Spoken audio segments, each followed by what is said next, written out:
ഒരു ഇവാലുവേഷന് വന്നൊരു ടീം എന്നോട് ചോദിച്ചു, Paul what is your dream? ഞാൻ പറഞ്ഞു, എൻ്റെ dream I want to see ESAF brand across all the regions of India. അവരെന്നെ കളിയാക്കി ചിരിച്ച്, ഒരു ചിരി കാണുമ്പോൾ നമുക്കറിയാമല്ലോ, നമ്മളെ കളിയാക്കി ചിരിച്ചു പോയി. പക്ഷേ ഇന്നിപ്പോൾ 20 വർഷം കഴിയുമ്പോൾ you cannot miss ESAF brand. അത് നാഗാലാൻഡിലെ കൊഹിമ മുതൽ ഗുജറാത്തിൽ, അതുപോലെ ഡെറാഡൂൺ മുതൽ കന്യാകുമാരി വരെ ഇന്ത്യയുടെ എല്ലാ റീജിയൻസിലും 26 സ്റ്റേറ്റിൽ ഇസാഫ് ബ്രാൻഡുണ്ട്.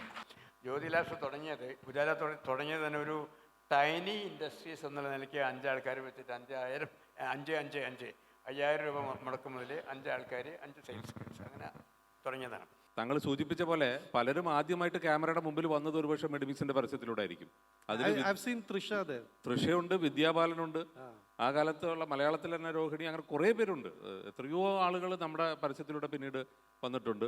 അതുപോലെ സംഗീതം തന്നെ മെഡിമിക്സ് ഇപ്പം അന്ന് നമ്മൾ പറഞ്ഞ മാതിരി ഏഷ്യാനെറ്റിന് വേണ്ടി നമ്മൾ ചെയ്ത ആദ്യത്തെ പരസ്യത്തിലെ ജിങ്കിൾ ചെയ്തത് അന്നത്തെ ദിലീപാണ്, ചെറുപ്പക്കാരൻ പയ്യൻ. ഇന്നത്തെ AR റഹ്മാനായിട്ട് മാറുന്നത്. മക്കളെ വളർത്തുന്ന പോലെയാണ് നമ്മുടെ ബ്രാൻഡും. അത് ചിലപ്പോൾ വീഴും, ചിലപ്പോൾ നമ്മളോട് തല്ലുപിടിക്കും, അനുസരിക്കാതിരിക്കും. പക്ഷെ നമ്മുടെ മക്കളല്ലാണ്ട് ആവുന്നില്ലല്ലോ.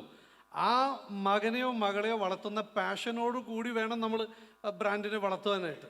അപ്പോൾ ഒരു കുഞ്ഞ് വളർന്നു വരുന്ന സമയത്ത് അതിന് പറ്റുന്ന ഭക്ഷണം കൊടുക്കുക, അതിന് പറ്റാത്ത ഭക്ഷണം, ദഹിക്കാത്ത ഭക്ഷണം കൊടുക്കരുത്. നമ്മളിങ്ങനെ ഗുഡ് പേരൻറ്റിങ്ങിനെ കുറിച്ചൊക്കെ പഠിക്കുമ്പോൾ ലിക്വിഡ് ഫുഡ്, സോളിഡ് ഫുഡ് എന്നൊക്കെ കേട്ടിട്ടില്ലേ?